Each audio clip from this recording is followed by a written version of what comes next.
નમસ્કાર મિત્રો, વિડીયોમાં આપનું સ્વાગત છે। મિત્રો, હાલમાં જ એક દુઃખદ સમાચાર સામે આવ્યા છે। પૂજા કરતી વખતે એક વ્યક્તિનું અચાનક મોત થઈ જતા સમગ્ર ગુજરાતની અંદર ચકચાર મચી ગયો છે। ગુજરાતમાં અચાનક હાર્ટ એટેકથી મૃત્યુનો આ મુદ્દો અટકવાનું નામ જ નથી લઈ રહ્યો। મિત્રો, રાજકોટની અંદર હાર્ટ એટેકનો ચોંકાવનારો એક કિસ્સો સામે આવ્યો છે। રાજકોટના ખોડલધામના ટ્રસ્ટીનું હાર્ટ એટેકના કારણે અચાનક નિધન થયું છે। પૂજા કરતી વખતે તેમને આ એટેક આવ્યું હતું અને 46 વર્ષની વયે અચાનક હાર્ટ એટેક આવતા પરિવાર હાલ આઘાતમાં મુકાઈ ગયો છે। રાજકોટમાં કોરોના બાદ આવા 1 ડઝનથી વધુ કેસ સામે આવી ચૂક્યા છે, જેમાં ખૂબ જ યુવાનોને હાર્ટ એટેક આવ્યા પછી તેમનું અચાનક મૃત્યુ થઈ જતું હોય છે।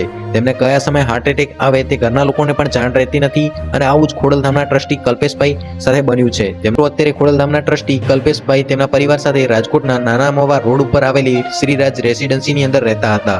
તે તુલસીપત્ર બંગલાની અંદર રહેતા હતા અને 14 ઓગસ્ટના દિવસે રાત્રે 8:30 વાગ્યાના સુમારે તેઓ બંગલાના બીજા માળે ભગવાનની પૂજા કરવા ગયા હતા।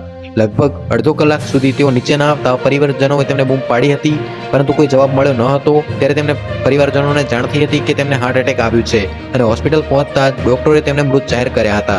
જો મિત્રો, તમે પણ તેમને શ્રદ્ધાંજલિ પાઠવવા ઈચ્છો છો તો કોમેન્ટ બોક્સની અંદર ઓમ શાંતિ લખી શકો છો। તો મિત્રો, બસ અમારા આજના વિડીયો પૂરતું આટલું જ। વિડીયો પસંદ આવે તો વિડીયોને લાઈક કરો, શેર કરો અને આવા અન્ય સમાચાર જાણવા માટે ચેનલને સબસ્ક્રાઇબ કરો। ધન્યવાદ।